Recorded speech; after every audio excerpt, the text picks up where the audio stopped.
The third Saturday in October. Smoke 'em if you got 'em. Alabama takes on Tennessee.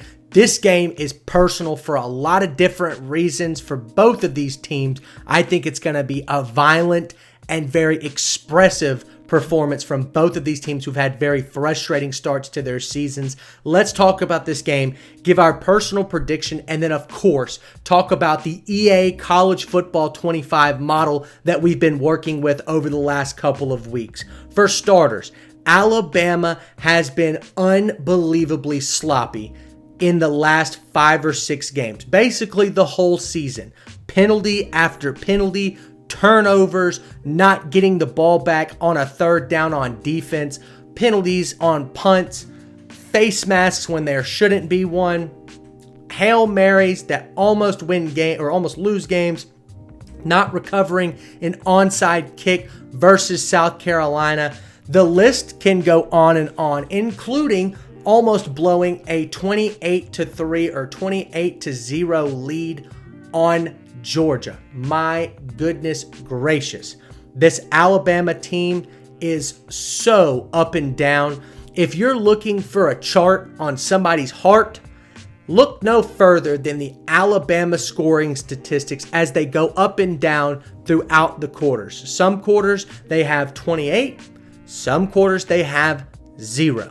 So, looking at this Alabama team in depth, Jalen Milroe has had a phenomenal start to the year, minus the last couple of games versus Vanderbilt and South Carolina. A few turnovers in both of these games, which really point to something that I think is irrelevant for this Tennessee game. If you go back and watch these turnovers, Milroe gets a tipped pick 6. Technically, the tip is his fault. Should have put the ball in a better spot, but I try not to blame quarterbacks for tip drill pick 6s. That's kind of hard to put on somebody. A strip sack in the Vanderbilt game, that's a little bit his fault, but man, that Vanderbilt defender came screaming off the edge. There was hardly any time to react. And then versus South Carolina, just some more sloppy play, low completion percentage, not enough passing yards, but the run game had sparks of an old Nick Saban run game. Playing physical ball, getting 4 to 5 yards per carry, and then breaking one out after a few of those for a big gain. That's what you want to see when you watch Alabama football. I said in my podcast last week that I would rather watch Alabama get 300 rushing yards and 100 attempts than watch them score 28 points in 4 minutes, because it just puts the defense in such a bad spot. Alabama has continuously set their own selves up for failure. I don't necessarily think that South Carolina did a ton to win that game, but Alabama basically wrapped up their little victory and tried to force feed it into South Carolina's Gamecock mouth, and they couldn't do it. South Carolina just kept spitting it back up. It's ridiculous. So I think Alabama had a very hard come to Jesus moment this week during practice, preparing for this Tennessee team. And I think that they have the ability to perform. Now, on the defensive side of the football, let's talk about this.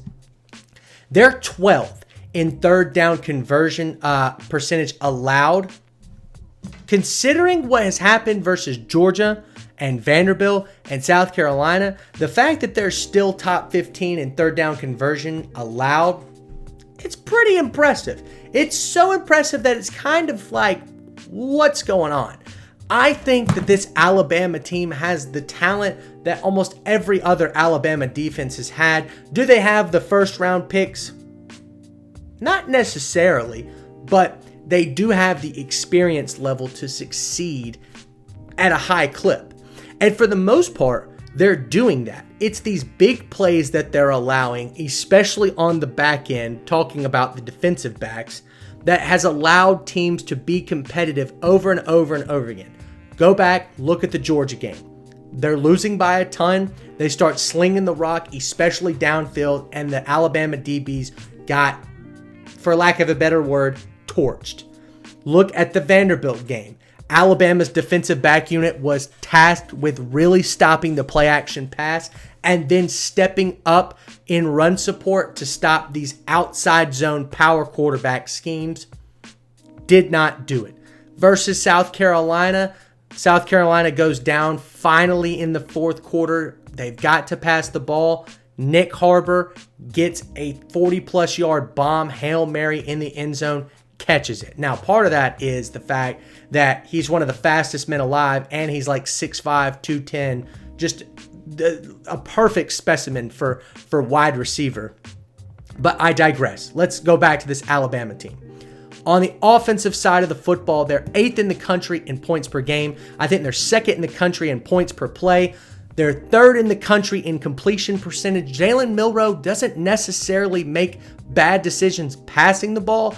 It just seems like sometimes he's trying to play hero.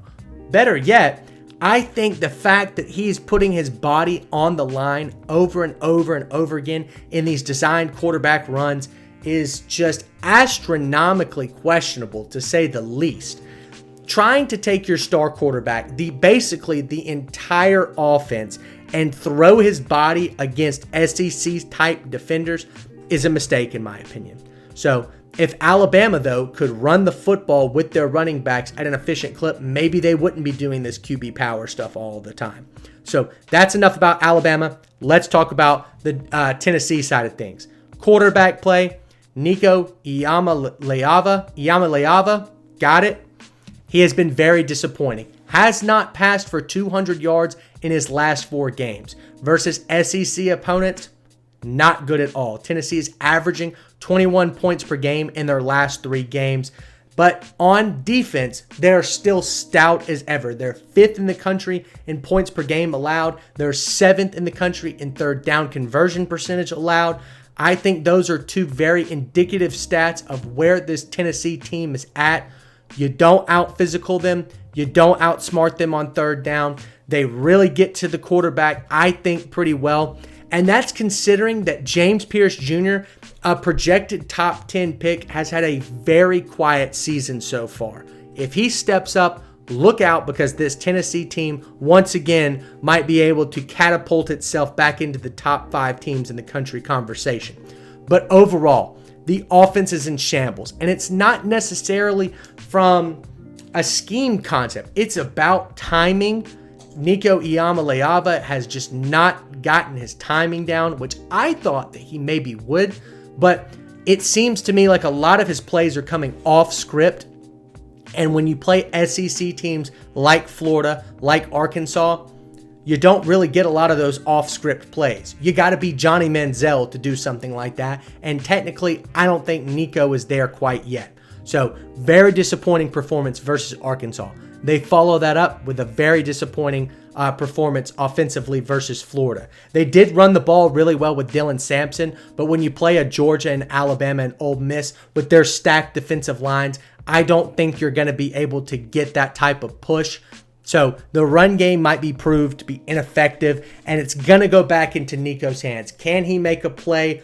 As of right now, we haven't seen him do that in a close matchup. Like the game versus Arkansas, down 19-14, a shot at the end zone, and he runs out of bounds with no time left.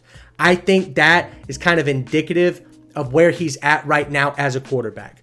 Very systemed, very much one read type quarterback. Josh Heupel has done a good job getting him to perform at the level that he has so far.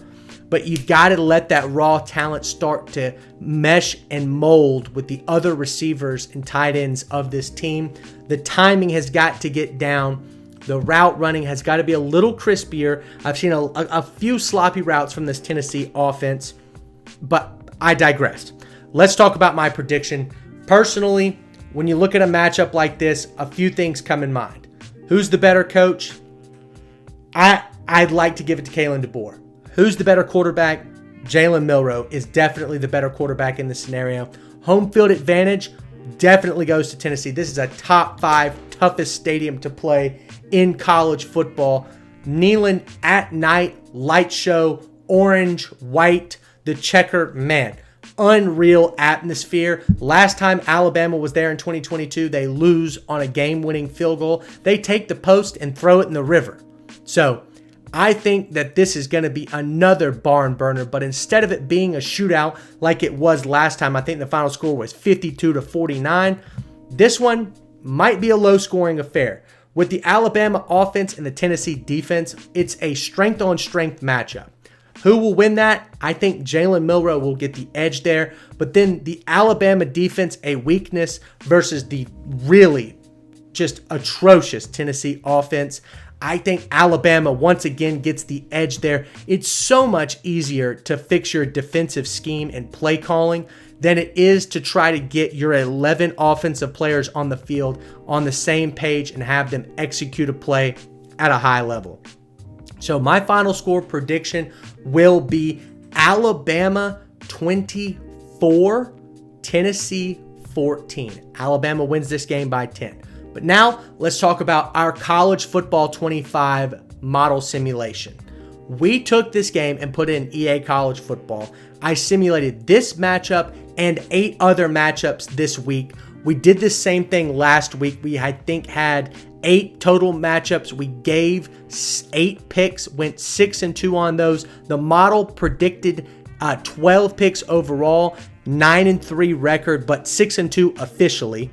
We're going to be taking every single thing the model can give us this week, and specifically in this Alabama game. Wow. Astounding numbers. Out of the 50 simulations, Alabama outright won 90% of the time. They covered the 3-point spread 86% of the time. The average score 29-19, median score 28-20. The over-under is what we're really wanting to see here. What does the algorithm think?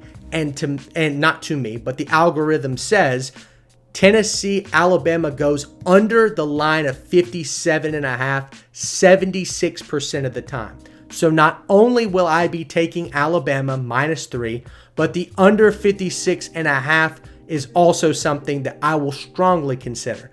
I made my personal prediction of 24-14. I think that's pretty accurate. And the model, -3 and under 56.5, pair up with that beautifully, like a chef's kiss. So that's going to do it for this preview of Alabama and Tennessee. Be sure to watch our other 8 previews, and we'll have a top 25 coming to you soon, hopefully on Sunday. That's going to do it for this episode. We'll see you next time.